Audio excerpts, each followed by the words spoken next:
Nothing is private. Nothing is sacred. We are the Spy-Fi guys, and this is the lives of others.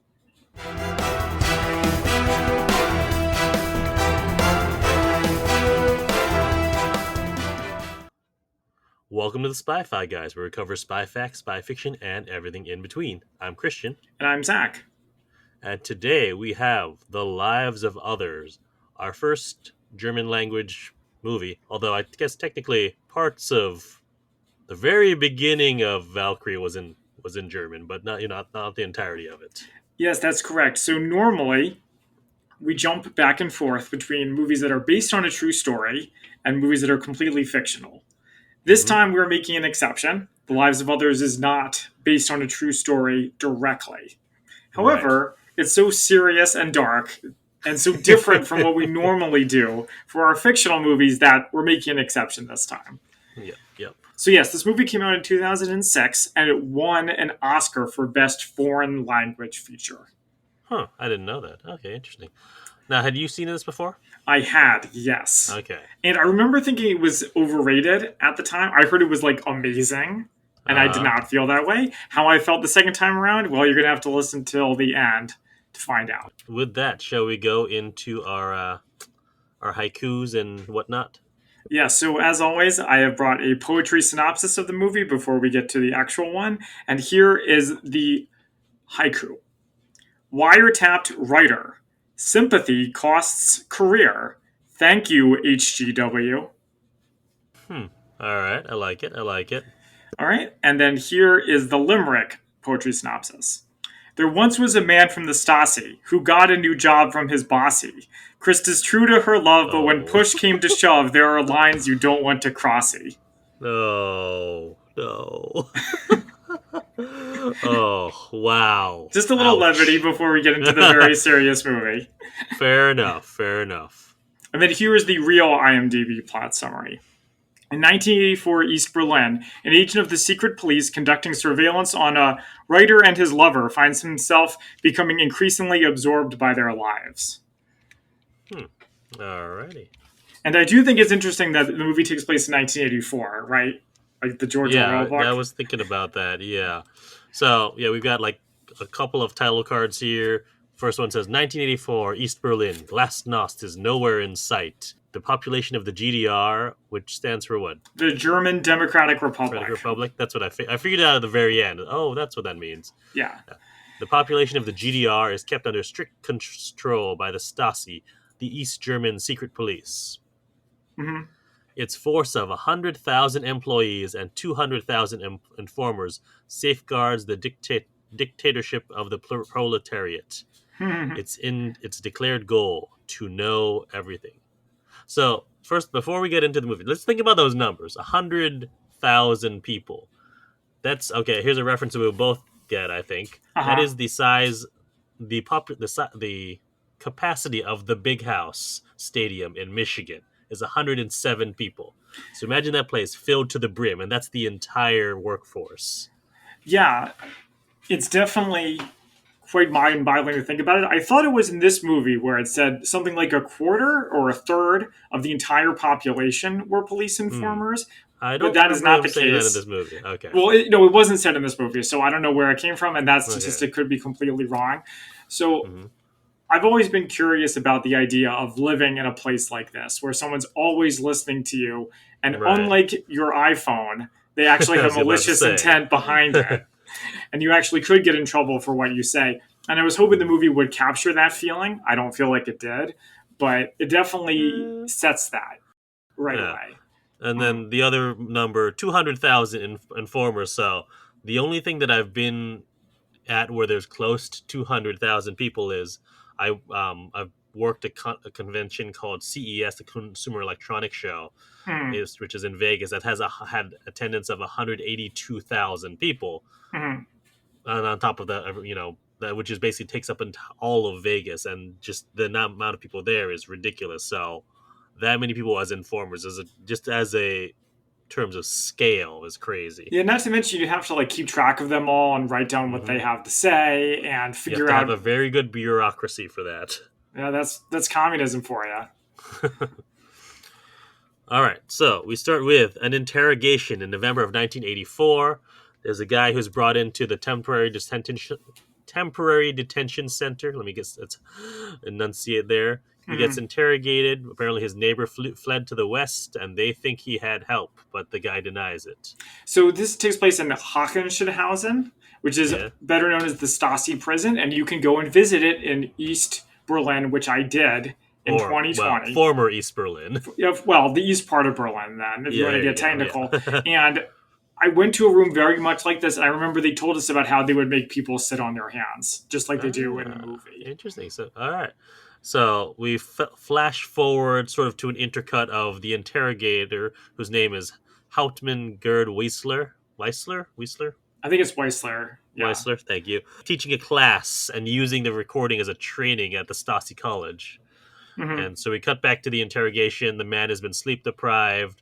The students are listening, and one like asks how long he's been sleep deprived, and he makes a point about how people who are telling the truth will give variations of answers after a while, whereas if you're telling a lie, you have this one specific wording that you will keep using over and over again.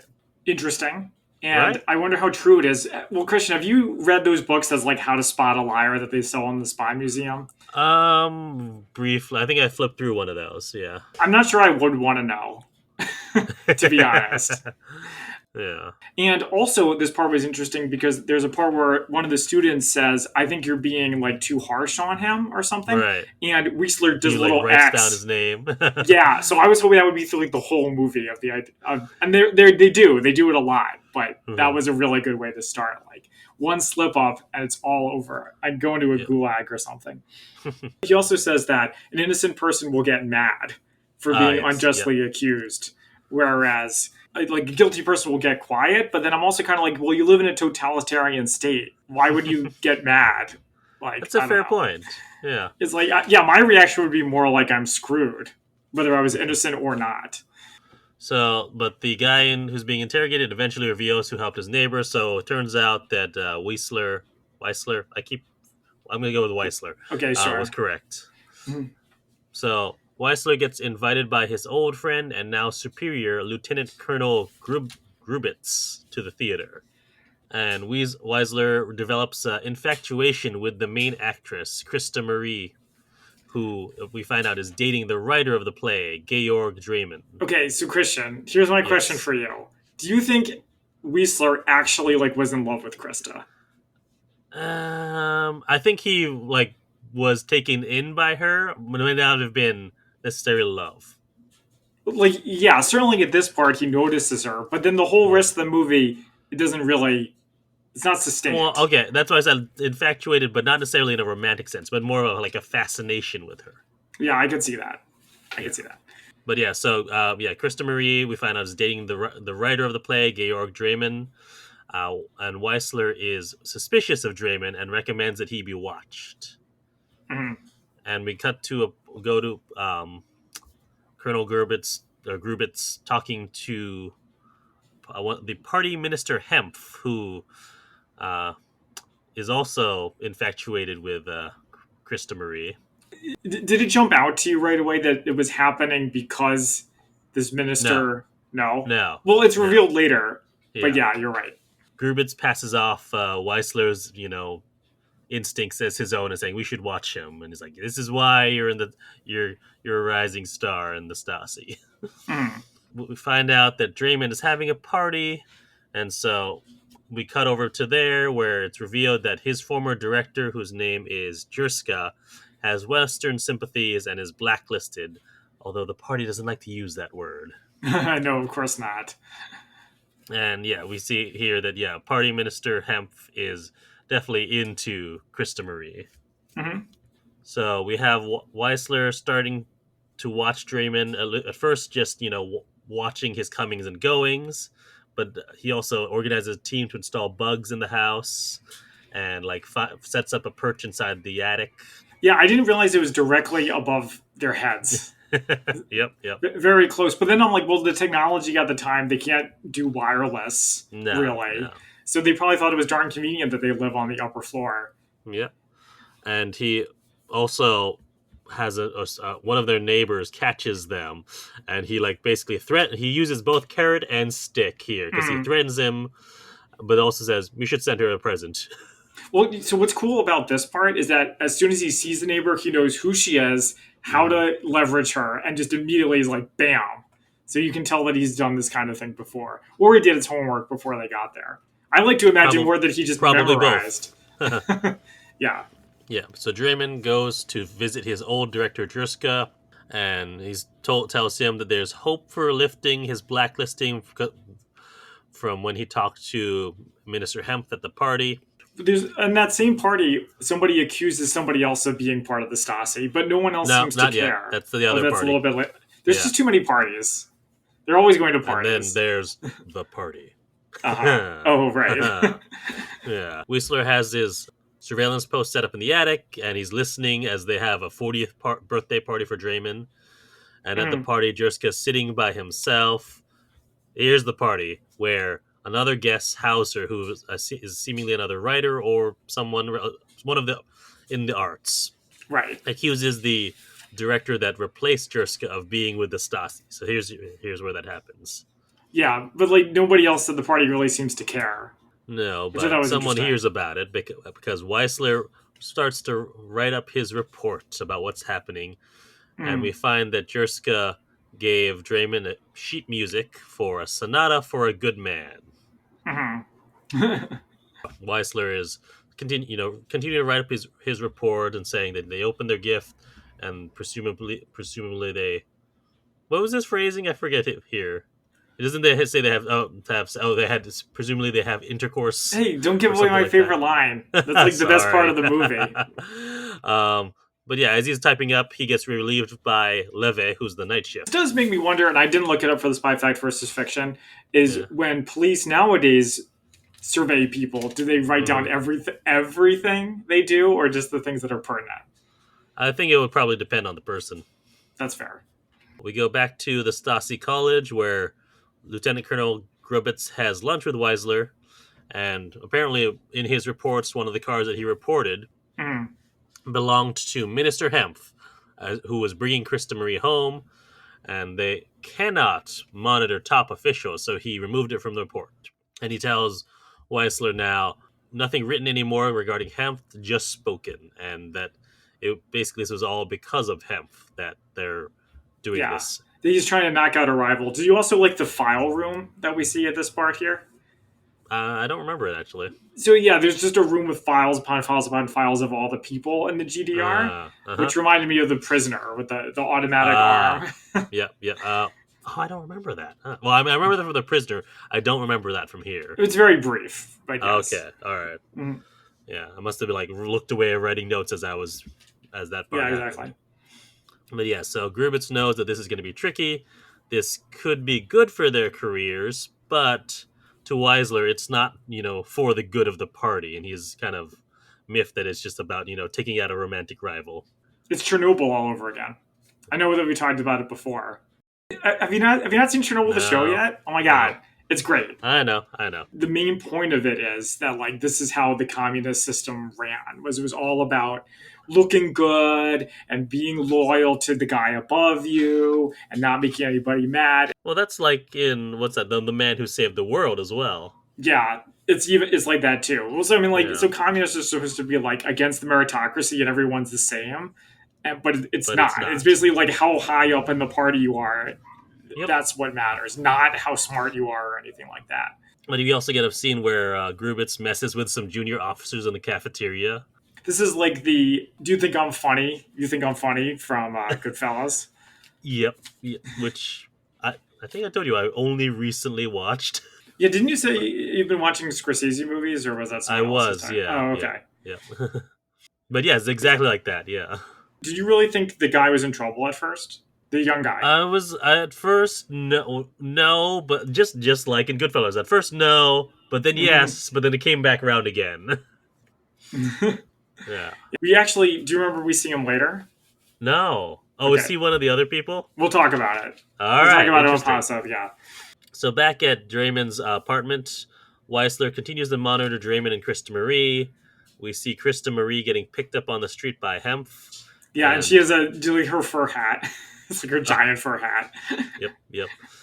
And they have sex in the back seat of the car with Christopher pretty unwillingly participating. Yeah, it's a total Me Too Harvey Weinstein kind of situation. Yeah, yeah. Mm-hmm. And then she gets dropped off at Draymond's apartment. And here's what I was wondering: so someone is ringing the bell for Draymond, and he like buzzes him, but like they like keep ringing it. So that was Weisler who did that. Was it Weisler? Yeah, yeah. So he had some kind of setup where when Weisler Okay, hits a I thought it button, was, but I was like, yeah, I didn't quite catch it. yeah, it goes from So surveillance to operations. he's already like meddling in their relationship, and He's doing what the boss wanted him to do, which is to try to break them up. Because he calls uh, this part was really good. He calls yeah, Draymond over to the door so Draymond sees yeah. Krista getting out of the car with the minister. Okay, see that I didn't connect that. I didn't realize that's what he was doing there, but that makes sense now. Okay. Mm-hmm. Yeah, and then my note here is everyone is sad. Yeah, yeah. It's also unclear if Draymond knows exactly what's going on. Right. But there's Like, enough does he suspicion in know there, who's yeah. going? Yeah, that where she's going and everything. And then Leve again comes to relieve Weisler as like he's listening to Krista Marie and Draymond in like a very tender moment. Mm-hmm. So yeah, this is the part where the prostitute comes to visit Weisler Yep. as well. So this part, what I was thinking here was, I can see why Weisler or whatever gets so Well, into, pick one. Yeah. yeah, why he's so into them, the couple, Draymond and Yeah. Krista, because Draymond especially, he's like the total opposite of Weisler. Like, Mm. he plays soccer with kids. He has a woman who loves him. He has a job that he cares about. He has the respect and admiration of his peers. And there's like all this love, as opposed Hmm. to Weisler's like sterile apartment where there's nothing. He doesn't even really seem to have any like friends. Just people he No. gets along with at work. And he's very And like he's closed just off. You know? closed off and lonely is what it is. That's Mm-hmm. what like that part strikes home to me is that like yeah, just the emptiness of his place, and then the fact that he like even asks the prostitute to stay because he just Right. wants some companionship, and she's Mm-hmm. like, nope, I got another appointment in half an hour. Yeah. Which I didn't really understand why Weisler was so like lonely, because he doesn't seem like weird or anything. I guess I wonder if everyone's afraid of him because of his job. If they know what his job is, yeah, could be Yeah, that. I would suspect that might be the reason, or maybe he just knows too much about Yeah. everybody again because of his job. So we go back to Draymond's apartment where it's revealed that one of their friends, Hauser, the one who spoke up at the party, now has a travel ban enacted. Which I wonder, was that directly because of Weisler's report? Do you think, I wouldn't or be did someone else surprised. talk about it? Yeah, Yeah, I mean, like, because of what he certainly because of what he said at the party. The question of who uh, told the party about the party, yep. that remains to be seen, Hmm. or not. I But yeah, also so wanted to say, very yeah, briefly, I like Weisler's jacket that I he also wears through the like whole that movie. jacket. I'm like, ooh, where can I get that jacket? It looks like it's right out of Star Trek. Yeah. So I also enjoy here where Draymond can't find his book on Brecht, and we find out it's because Weisler is reading it. Yeah, he breaks into their house at one point and like walks around Yeah. very creepily. A bit more on the sad note, Draymond gets a call that Jerska hung himself. His old director Hanged himself. hanged him. Thank you. So yeah, I mean, everybody gets that wrong. Uh, Draymond goes over to the piano to play the sheet music that Jerska gave him. Hmm. Actually, I don't know. Is this in Weisler's apartment or is this in Draymond's apartment when they're in the elevator? I think It's it's unclear. Weisler's, but Yeah. I really like this part. Yeah. The part with the kid, you mean? Yeah. Yeah. So the kid asks if he's really with the Stasi, and he's like, "What do you know about the Stasi?" He's like, "My dad says they're bad men who put men in prison." And he's about to ask, "What's your dad's name?" But he stops himself and said, "What's the name of your ball?" Yeah, so that shows that he's already starting to change. Like, Mm-hmm. Draymond's starting to affect him and making him a better person. Mm-hmm. And by a better person, I mean less complicit with the regime, of course. Right. Yeah. Yeah. So back at the Stasi college, Hempf is in a car with Grubbitz, and he's disappointed the lack of progress in finding anything on Draymond. So Mhm. Hempf has his driver monitor Krista Marie anytime she's not with him. And Gerbitz updates Weisler about the canceled visa, reminds Weisler that it could be bad for both of them if this doesn't work out. Mm. You know, if Weisler is in fact in love with Krista, then this movie has a love quadrangle. Or a love rectangle, maybe? Or square? I mean, yeah.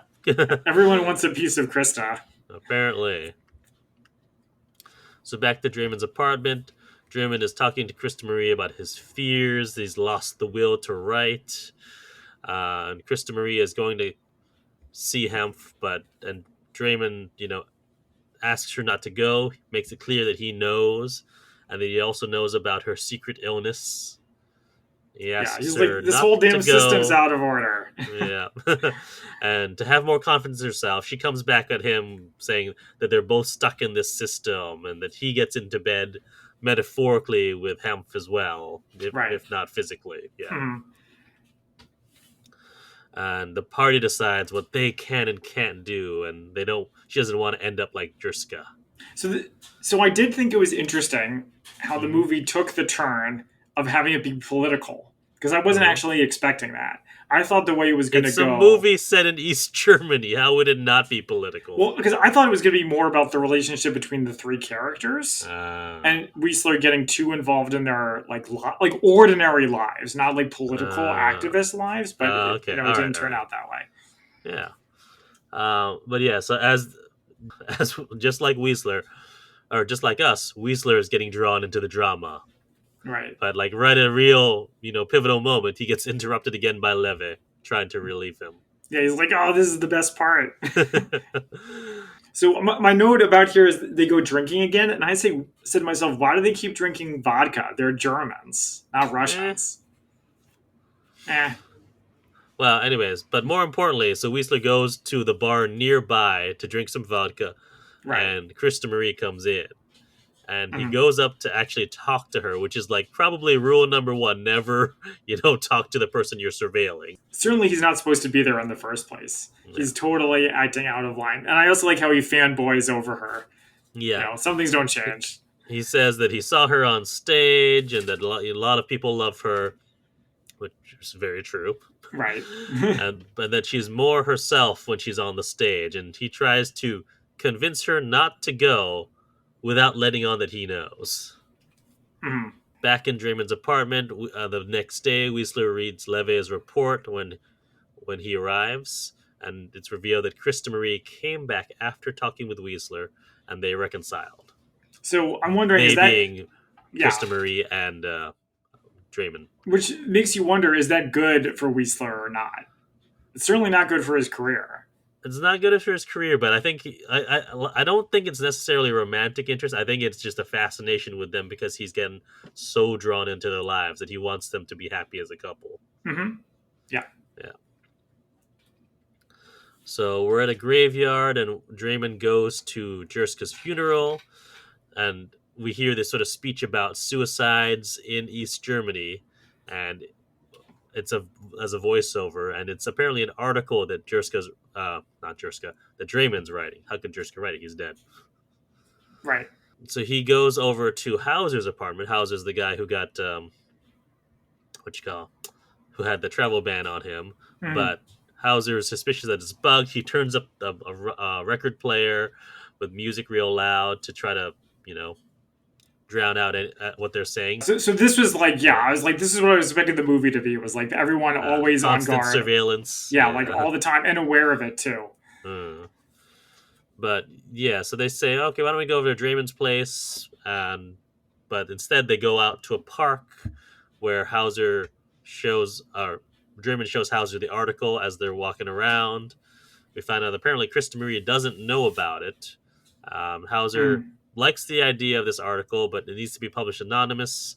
And they're also not sure if Draymond's place is clean, but he has an idea of how to check if the place is clean, if there are no bugs in it. Yeah, I like this. It's like that. Mhm. This is what you tune into the Spy-Fi guys for. So Draymond, Hauser, and a couple other friends. Well, Hauser's uncle, and then the other writer whose name is, I have it somewhere. Mhm.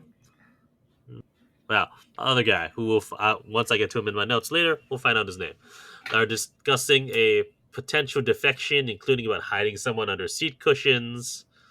Hmm. Uh, Weisler overhears their plans, and he stands and he goes over to look up the number of the border that they're attempting to cross, and even calls it, but then hangs up.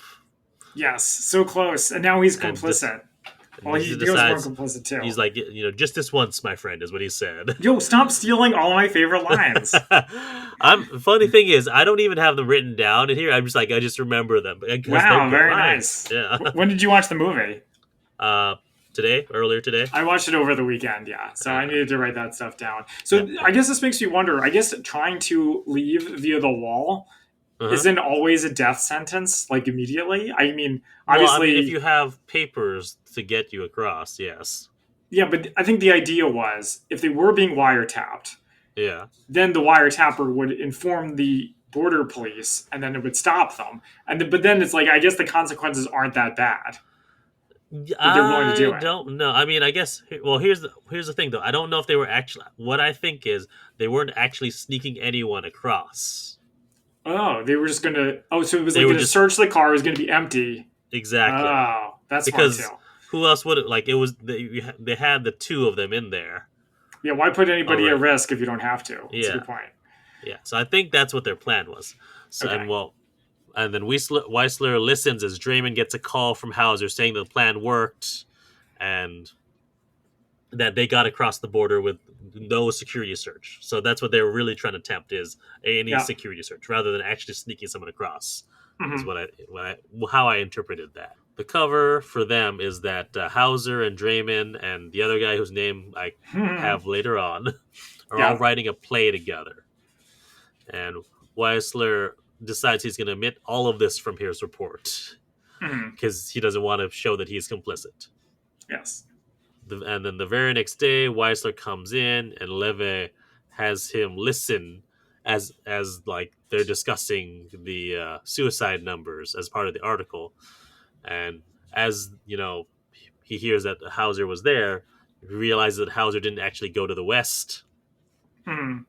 and he decides again to cover for them and tells Levitt that they're writing a play. And Levitt's like, that doesn't sound like any play I've ever heard. Hmm.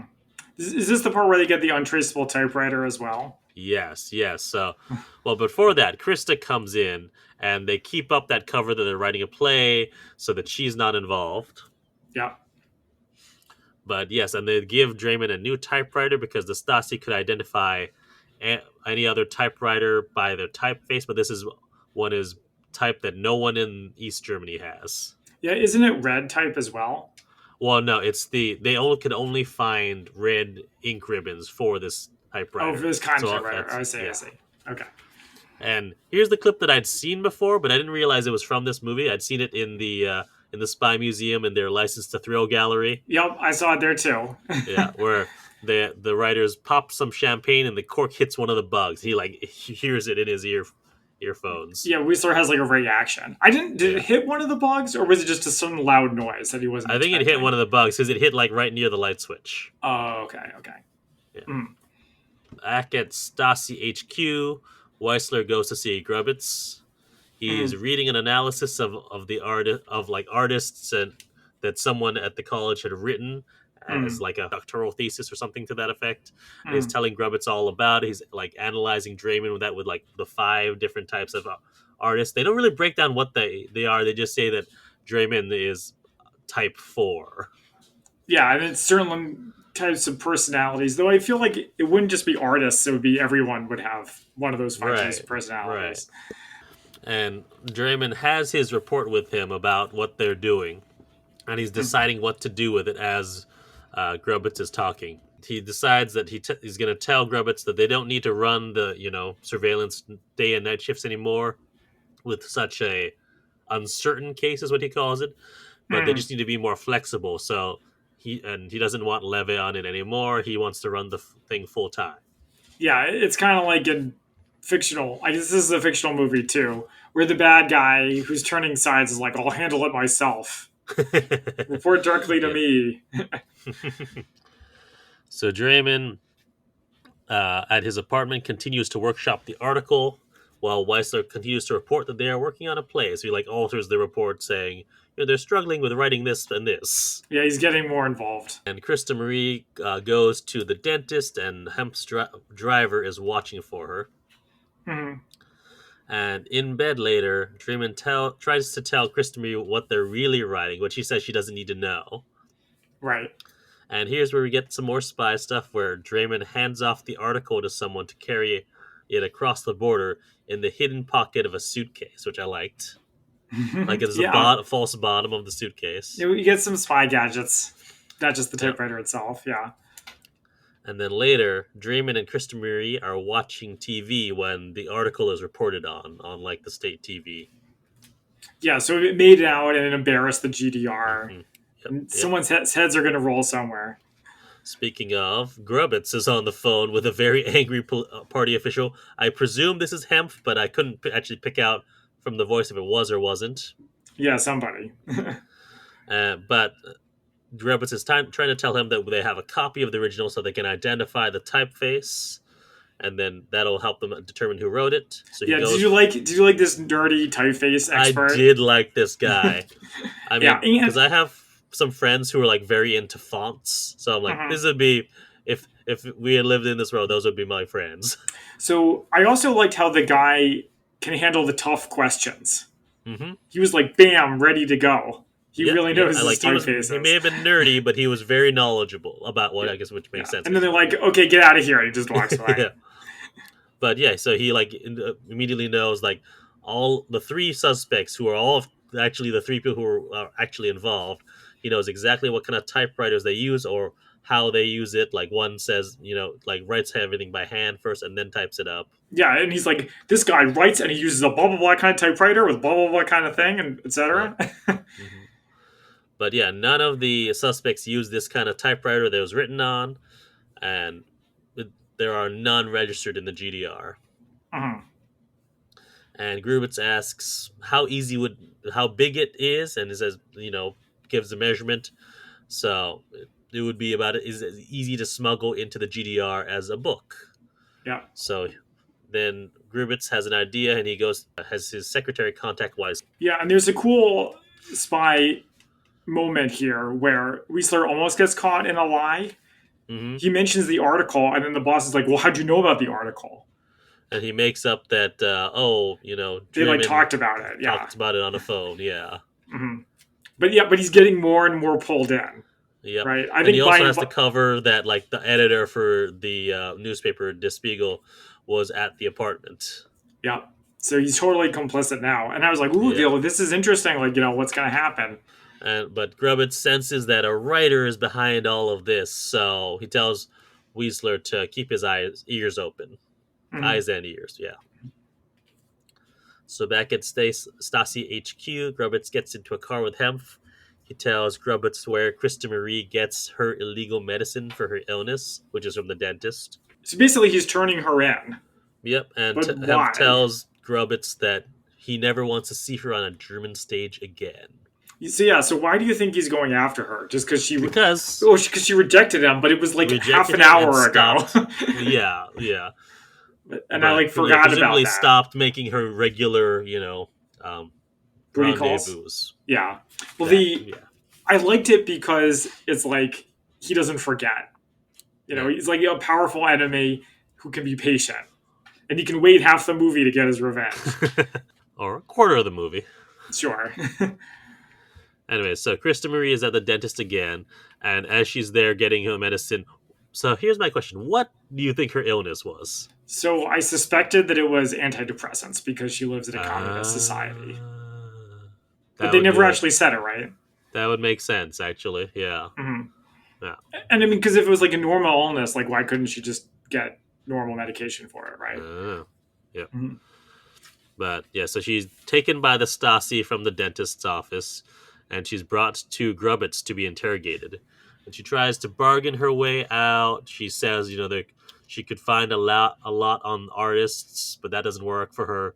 She tries to offer her body, but that also doesn't work. Yeah, the guy's very creepy because he's like, normally I'd say sure, but not this time. Yeah, Grubitz says that there's no way to save herself except Yes. Does she know anything about the article? But she does. She does, and she laughs. But it's Mm-hmm. more of like kind of like a hysterical laugh. Right. So back in Draymond's apartment, Draymond is in bed when the Stasi come in, and Grubbitz Yeah. is comes to the door and like waves up at the camera where It's like a this horror movie like moment, right? Where he does a yeah, creepy wave at the camera because he knows Weasler's watching. yeah. Weasler panics. Draymond goes to check on the hiding place for the typewriter, which is like underneath a floorboard in like a door frame. Mm-hmm. And Draymond, once he checks that it's all right, Draymond lets them in. Weisler like can only hear what's going on, so he has to interpret whatever everything is happening. Mm-hmm. The Stasi search everywhere: cabinets, seat cushions, nothing to be found. So Krista, I guess she revealed a little bit, but she didn't reveal the hiding place. Right, yeah. So the Stasi leave, and then Grubbitz calls Weisler and tells him to be at HQ at 9 a.m. Mm-hmm. Or not HQ, at the Stasi prison at 9 a.m. So it's like, yeah, he's in trouble and something's Mm-hmm. going to happen. So Hauser tells Draymond that uh, the Stasi got Krista Marie and that she ratted on him, but Draymond knows that Krista Marie knows where the hiding space is, so she didn't tell them everything. Yep. So when Weasler gets to the Stasi prison, he reports in and is told to go to interrogation room 76, which immediately raises his cackles. Well, sure. It's also a nice contrast dichotomy from the beginning of the movie where he's the Yep, one doing the yep. interrogation. Yeah. So Weasler sits down and sees Grubbitz and asks what the inspection was all about. Mm-hmm. Grubbitz says that Draymond wrote the article, and he's like, "Says who?" And they go over to Krista Marie's cell, where he like shows Right. him Krista Marie. Yeah. And Grubbitz can't believe that Weisler was this sloppy and missed all of this. So last chance, you can interrogate. I know you're a good interrogator, so interrogate her and find out something. Right. So Grubbitz is watching on the other side of one-way glass, and Krista Marie is brought in, and he has her back towards her as she enters. And Mm-hmm. as he's talking, he turns around. She doesn't appear to recognize him Yeah, I was wondering if because she would, but come why on, would she? she meets a lot of fans Yeah, and also she was seemingly a bit drunk and then. distracted. Yeah. Yeah, he tells her that in 9.5 hours the audience will be told that she can't appear on stage due to health reasons, and that will be her last mention in the world of theater, Mm-hmm. unless she reveals where the typewriter is. Yeah. And he says that Draymond will never find out. And here's what's interesting: he starts using words that are very similar to what he said at the bar, talking about the audience, and Mm-hmm. remember your audience, or and all, and those Do you think? phrases. Yeah. In my mind, she starts to recognize him, but doesn't Oh, quite really? know. Yeah, Mm-hmm. she's like, this Yeah. all sounds very familiar, but Do you think by the audience he meant like the wire, the people listening in on the other side? maybe. Mm-hmm. But yeah, so she eventually tells him where the typewriter is as she gets released. And right as she gets released, Grubbitz asks someone to, send Weisler over, but is told that Weisler has already left. Mm-hmm. Back at Draymond's apartment, Draymond goes home after a walk. He's walking and talking with Hauser, and Weisler is leaving just as he arrives. He hides right, behind the door, basically, as Draymond arrives. Yeah. Doesn't he have the typewriter in his hand too? This part was Oh, I pretty didn't even exciting. notice that. Oh yeah, he Was it? did. He did. Oh, Mm-hmm. I didn't catch that. I was just watching him. Like, I didn't even Mm-hmm. notice that was in his hands. So, Yeah. oh, interesting. Okay, that if I rewatch that, I have to look for that. Mm-hmm. He watches from a car as Krista Marie arrives, and she tells Draymond that she was with a friend, like out in the country where they had no water, and she desperately needs a shower. Right. And Weisler meets with Grubbitz as the Stasi and arrive Again. So they're again. like, Yeah. were we just here? And Draymond tries to talk to Krista Marie as she's showering, but she's like pretends not to, hear him. It just wouldn't be a European movie without additional nudity. So Grubitz and the Stasi arrive at the door to inspect again. They look around briefly at other places first, but then Grubitz goes over to the hiding space, and Krista Marie comes out of the bathroom at that point, and looks real guilty. And Draymond realizes that Krista Marie told them, and she Mhm. runs out the door. The Yes. Stasi pry open the hiding spot to find nothing. Okay, so what was your reaction when they found nothing? Because you didn't Because notice I that Weisler didn't, had yeah, the I typewriter. had an idea though. Once I saw Weisler in the door, I knew he was doing something, Right. and then I immediately predicted where the rest of the scene was going to go. Okay. So for you, it was a little bit more subtle. Like they didn't need to Yeah, show you exactly what happened for yeah, you to put two exactly. and It two worked for together. me without seeing it in his hand. Nice. There's also a little bit of dramatic irony since the audience knows what Yeah, happened, the characters don't.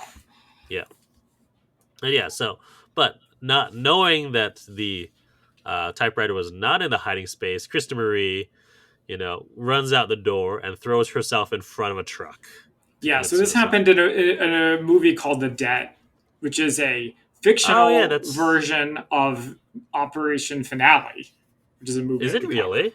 Yeah.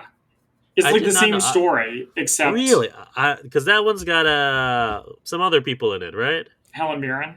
That's the one. So Yeah, there's an and American some. version and an Israeli version. And in the Israeli version, that's the one where the guy jumps in front of a truck to kill himself. Maybe the Uh, American one too. But uh, yeah, but like the story is the same. Like they go to okay, Argentina and kidnap a fictional Nazi. really? Yeah, maybe we could Hmm. cover it at some point. There's a Oh, part yeah. where he escapes and one of the Mossad agents is sleeping, and then she wakes up to see him standing over her with a cleaver, like Freddy Ooh. Krueger or something. Yeah, Yeah, that was yeah. pretty I would wild. love. I would love to cover that because I've had that on my list as something I wanted to watch. So yeah. Yeah, we should have done Anyways, it with Operation Finale since it's like the well, we same always thing. can. Yeah. Anyway, Anyway, so back to this movie and Krista Marie throwing herself in front of the truck.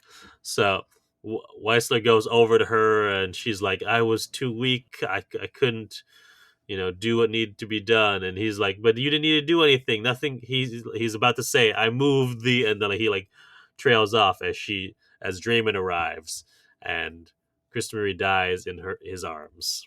so that's like dramatic irony. Yeah. Like Oh yeah. Krista didn't Definitely. know the typewriter got moved, so she didn't need to kill herself. Yeah, Mhm. which as soon as I saw Weisler in the building, and then Christopher comes out. Oh, I know where this is going. Oh, okay. I That did she was not gonna. know where it was I going. had a feeling. Oh, she's gonna think, and then and she's gonna try to kill herself or something. Mhm. And so when I saw her come out, I was like, oh, there's a truck. Oh no. Yeah. Mhm. Yeah. But at this moment, Grubbitz comes over and says that the operation's complete and tells Draymond very perfunctorily that they must have gotten a bad tip. Nice use of perfunctory. Yeah, thank you. Uh, so Grubbitz and Weisler drive off together. Weisler is told that his career is over and that even if he was very careful to cover his tracks, he's going to be put in a cellar, steam opening letters for the next 20 years. Okay, so this part, I Yeah? don't really buy it. It's What? like, Oh, that he got let him get away? yeah, well, first of all, that they actually needed proof in order to put him in a Yeah. gulag, which I don't actually believe.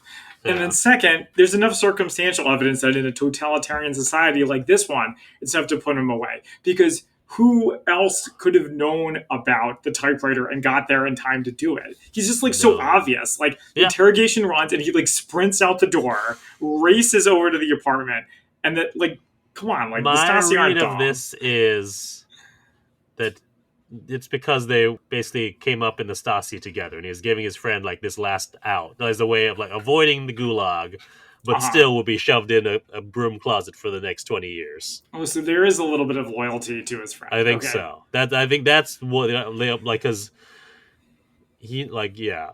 That's Mm-hmm. my read on it because they are still friendly even after all of that. Yeah, No, I like that explanation. That's good too. yeah. But you also see the newspaper next to Weisler where it says Gorbachev is elected as the leader of the Soviet Union, Mhm. which of course we know what's coming after that. Yeah, the times change. Yeah. It's not going to be 20 So years as it turns out. now we go over to Department M. 4 years and 7 months later, Weisler is steam opening letters, and I like that. I like how they do this because this is how you would be steam opening letters. Mhm. And one of his coworkers is listening to the radio and tells him the wall is coming down.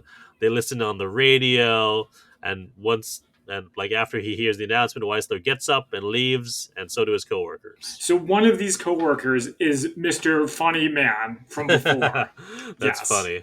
So I guess his big mouth might not have got him in trouble right then and there, but it eventually sunk his career. Yes. Yeah, definitely. Mm. But it doesn't really matter because the wall's down, and Right. it's a new Germany now. So I do think it's interesting that if I had made the movie, I would Yeah. have shown, and we'll talk about this later. I would have shown the Stasi like destroying documents as they famously did.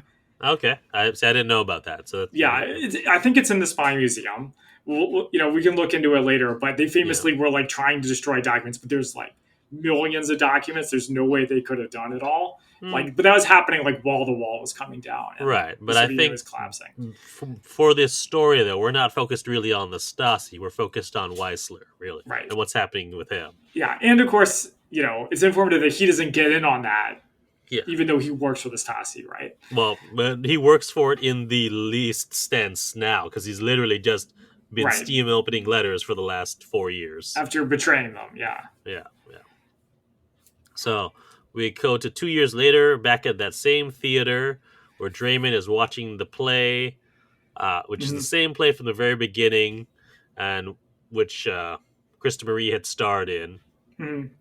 Right when it comes to one of her big speeches, Draymond leaves because he's overcome with emotion. And we see outside is Hempf, Minister Hempf as well, who apparently was also, couldn't stand to watch it because it reminded him of Krista Marie. Yeah. Even though this whole thing was his fault. Well, it's complicated, you might say.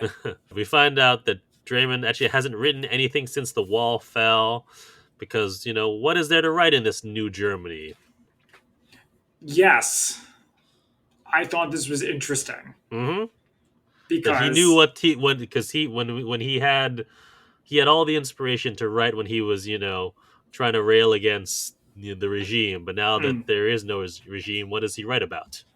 Right. I mean, like Germany itself, he had to come up with a new identity. Mm-hmm. And then here's where I was interested, where Draymond asks, why was he never under surveillance? Everyone else was. Why not me? But then, what's his name? Hempf tells him that he was under full surveillance. Every inch of his apartment was bugged, and he's even told to look behind the light switches. Why do you think the minister told Draymond that? Because there was no consequence to telling him now.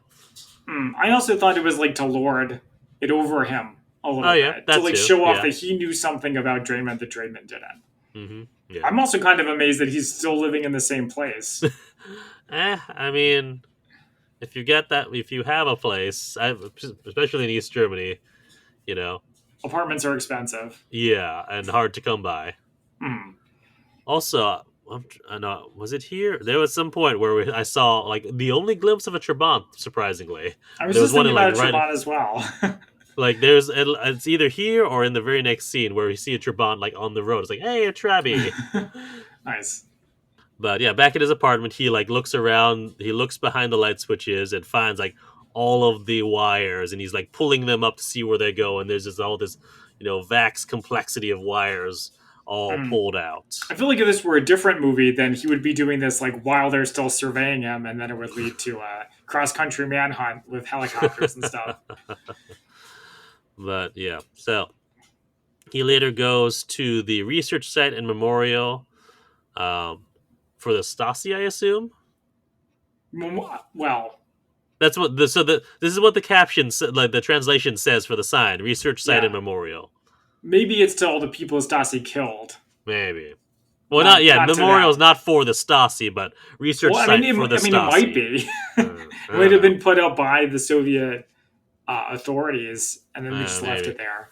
But it's a place where you can basically, Freedom of Information Act any files. Yeah, before there was a Freedom of Information Act, obviously. So he goes to look for all the files on himself, and they're brought on this giant cart.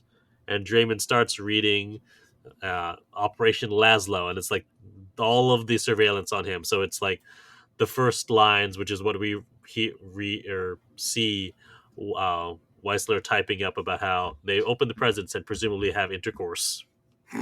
Yeah, the famous line from before. But then he gets to the night where Paul Hauser was supposed to be going across the border, and he realizes that the surveillance officer, whoever wrote this, covered for him for some reason. Mm-hmm. And like he reads more about how, like other parts, and like when they were struggling with the editing the article, he had covered it up as them like being struggling about the play. Yeah, it is like, come on. The movie's over. Like, we've reached the emotional high point of the movie. Like, we saw all this already. Let's move it along. I don't know. I enjoyed this. I enjoyed him getting to actually, especially since we've spent so much time with him not knowing. I liked the revelation. Yeah, that's fair.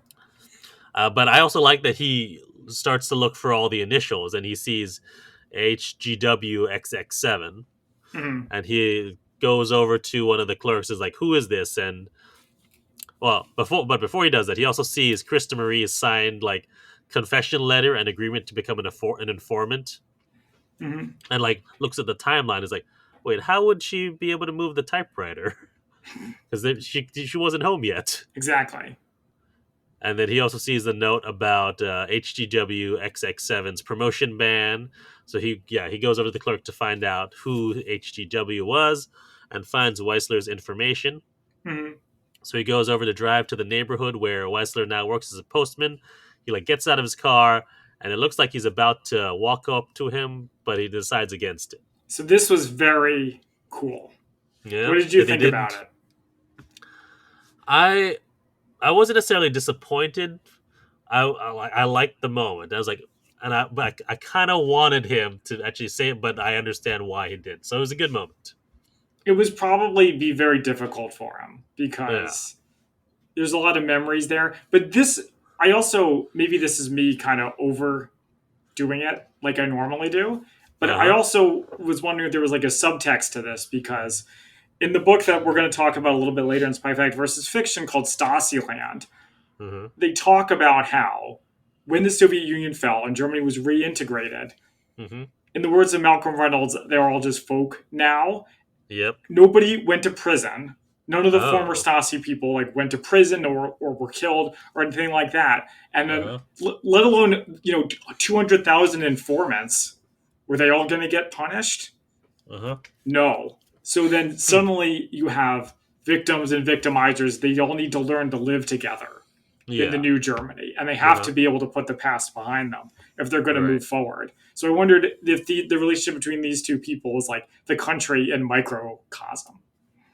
I'd say so, probably. Yeah. That's a good. Yeah, I like that. Also, nice use of microcosm. Thank you. So we go to 2 years later. There's a bookstore which Weisler is passing by on his route, and he sees like this giant ad for Draymond's latest book, which is called A Sonata for a Good Man, or just Sonata for a Good Man. Yeah, they do a little bit of like the physical comedy where he like walks by it and then turns and goes around. Back. Yeah. And so he goes in and like picks up a copy and like goes flipping through the pages, and he sees that the book is dedicated to HGW XX7. And so he goes to pay for it, and I like the line where the shopkeeper asks, would you like a gift wrap? He said, no, it's for me. And with that, the movie ends. All right, so now it's time for our Spy Fact versus Fiction. I can go first. All right, I'll go first, because I've just got a few things. Okay, sure.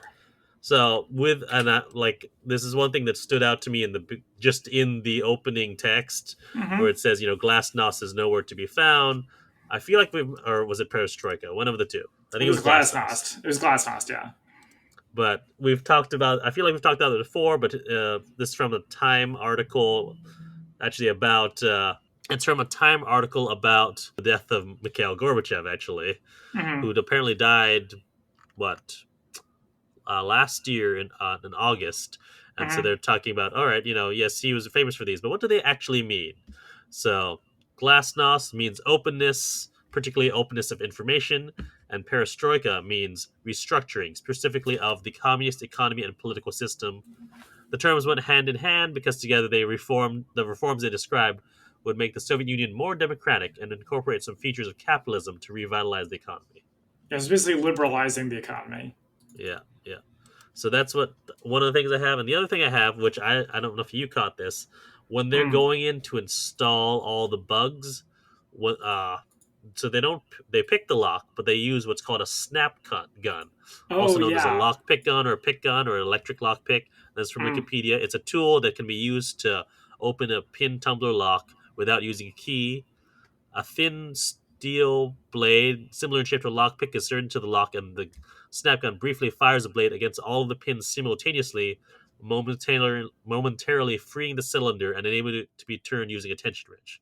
So it's a lot faster than a tension or a conventional lockpick. That's interesting. I thought they just had some kind of magic thing that gave them access to all the doors in the Oh no, DDR. I've seen one of these in action before, and they are scarily fast. It's just like zit, zit, and that's it. Mm. As Mm. opposed to, I think we've both done some lockpicking like things at spy museum events, and Yep. that can take a lot of time. Whereas with this thing is just, obviously we're, you know amateurs at it, so maybe other people are be a lot faster, but still, But it's not not that never going to fast. be never going to be as fast as a snap gun.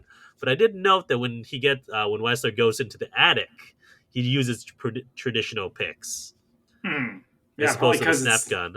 yeah, it might be loud.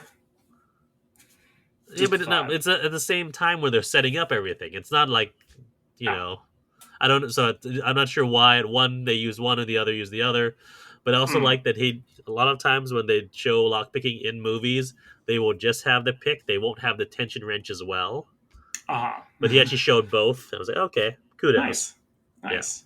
So that's what I got for spy fact for spy fiction. Okay, so like I mentioned, I read a very good book called Stasi Land: Stories from Behind the Berlin Wall by Anna Funder. We'll see if we can do a microdot about this a little bit later once I have all the notes organized. But just a couple things from this. Obsessed with detail, the Stasi failed to predict the end of communism and the Soviet Union along with it. It went Okay. from a Stalinist spy unit one day to a museum in the next. Oh wow.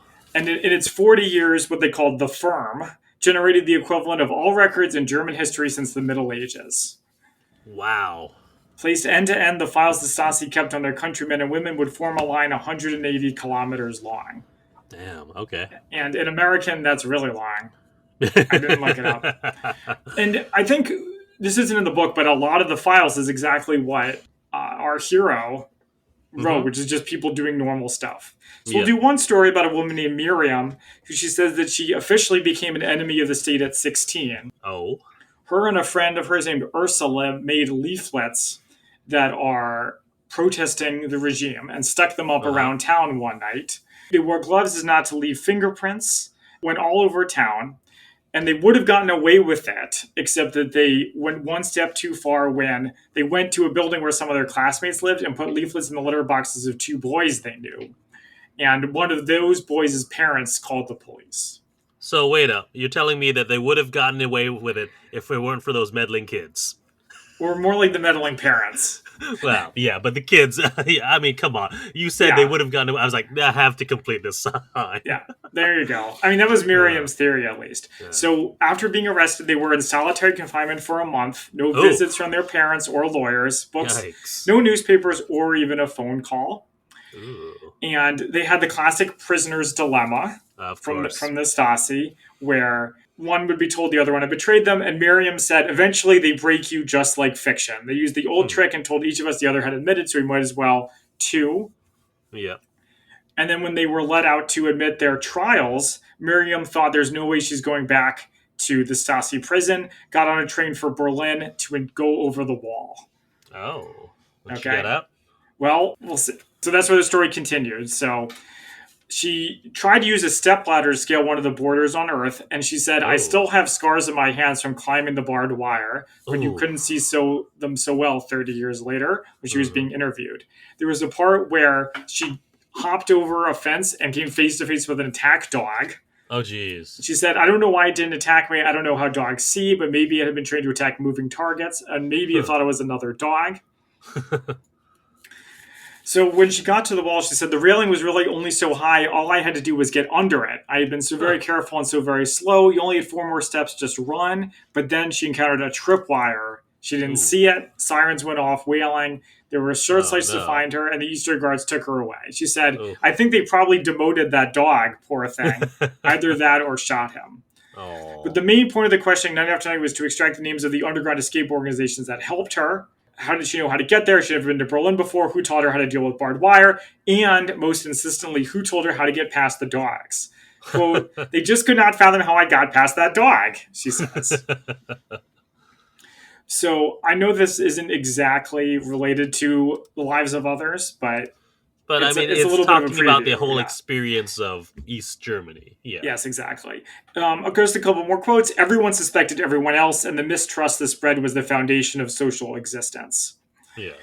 The last thing, the only mass medium the government couldn't control was the signal from Western television stations, which was Huh. not in the movie for some reason. Yeah. But the government did try. Until the early 1970s, the Stasi used to monitor the angles of people antennae hanging out of their apartments and punishing them if they turned towards the west. And Oh, that's funny. later, they gave up. The benefits of soporific commercial programming apparently outweighed the dangers of news bulletins from the free world. Uh, All right, so now it is time for our favorite quotes. Some have been mentioned already. I can go first. Sure. Uh, Someone says, writers are engineers of the soul, and someone else said, didn't Stalin say that? I did like when I like the one about the intercourse, and as well as the one about the ball. I like somebody, probably Draymond, says, if you don't take a stand, you aren't human. Hmm.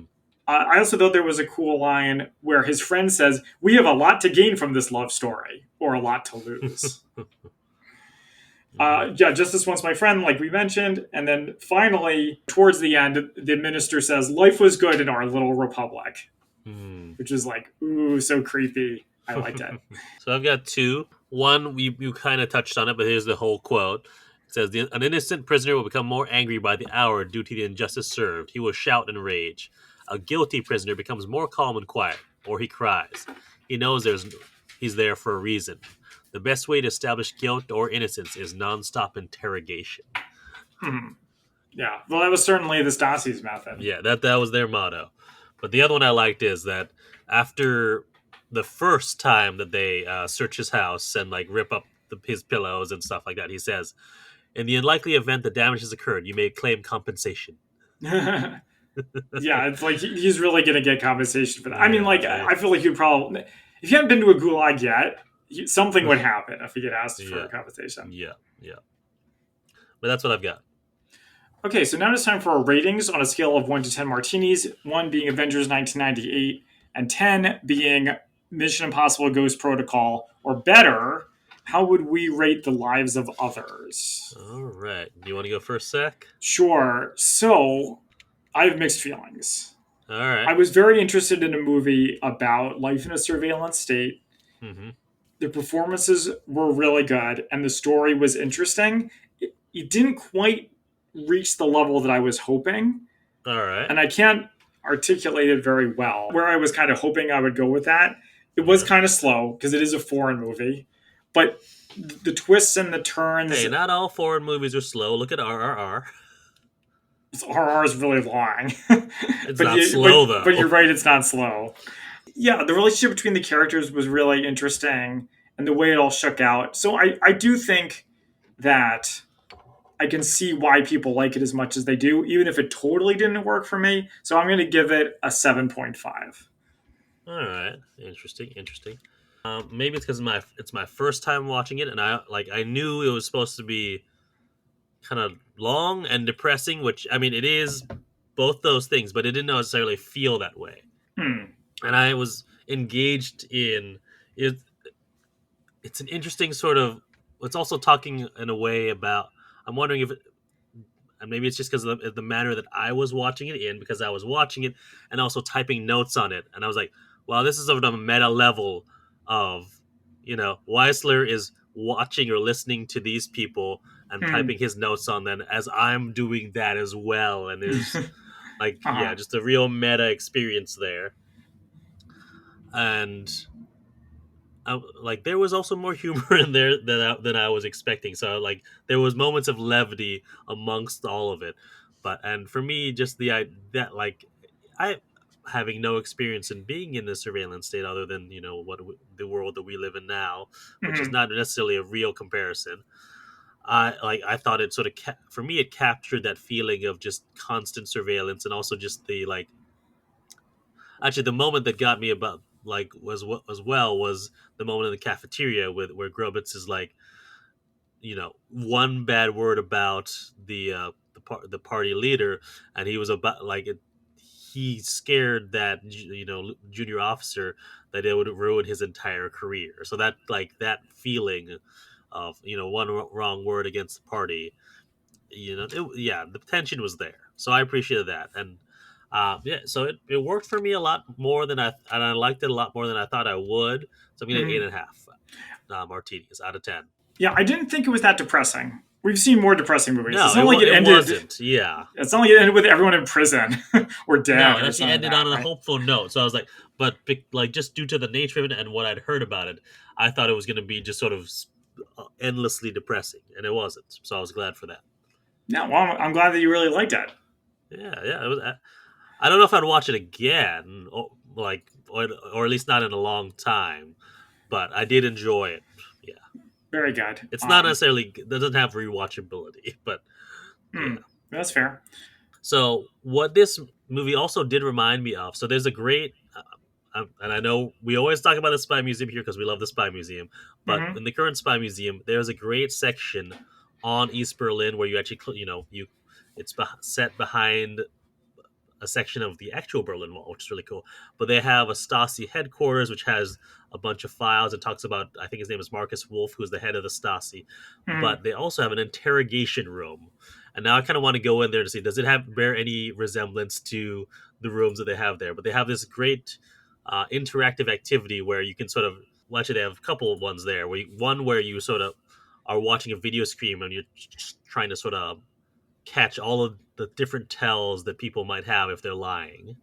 And Hmm. there's another where you can actually sit, across from someone else, like with these video screens in front of you, but there's cameras, and you can try to spot their tells as they have to tell a lie or tell a truth. And so it's Right. a fun kind of thing, but also wait, are we training people to be Stasi agents? I saw that. I don't find that fun. That kind of freaks me out. It's a little too Oh, close to home. I think it's interesting, is what it is. Yeah, It could be both. It could be yeah, both. Interesting is still kind of traumatic. And also, as I mentioned at the beginning of the episode, I went to right. Hochschenhausen. Yeah, So I'll send you some pictures for our social media yeah. if you want to share it. Let's just say that not all of the rooms that the people were kept in were as nice as the ones in the movie. Okay. Yeah. Wow. Yeah. Oh, So look for I also those. wanted sorry, I also Oh, wanted go to ahead. mention I read the biography of Marcus Wolf called Man Yeah. Without a Face, Yeah. and it ended up not really being suitable for a microdot. But Oh. if you're curious, you can check it out. Just because I don't think it had enough kind of good, funny, or interesting stories. Okay. All right. Yeah, but I did read that. Oh, cool. All right. Well, with that, we'll end our episode. Thank you all for joining us. You can find us on social media at the Spy-Fi Guys on Facebook, Twitter, and Instagram, and our merch store at redbubble.com. Until next time, I'm Christian, And I'm Zach. and we are the Spy-Fi Guys signing off. Thank you for listening to the Spy-Fi Guys. If you enjoyed our podcast, please be sure to give us a 5-star rating on iTunes. The theme song from this podcast is Mistake the Getaway by Kevin MacLeod from Incompetech.com, licensed under Creative Commons by Attribution 3.0. Films, books, and television shows reviewed by our podcast are the intellectual property of their respective copyright holders, and no infringement is intended. This is a personal podcast. Any views, statements, or opinions expressed in this podcast are personal and belong solely to the participants. They do not represent those of people, institutions, or organizations that the participants may or may not be associated with in a professional or personal capacity unless explicitly stated. Any views or opinions are not intended to malign any religion, ethnic group, club, organization, company, or individual. You can find our podcast on social media at The Spy Fi Guys on Facebook, Twitter, and Instagram.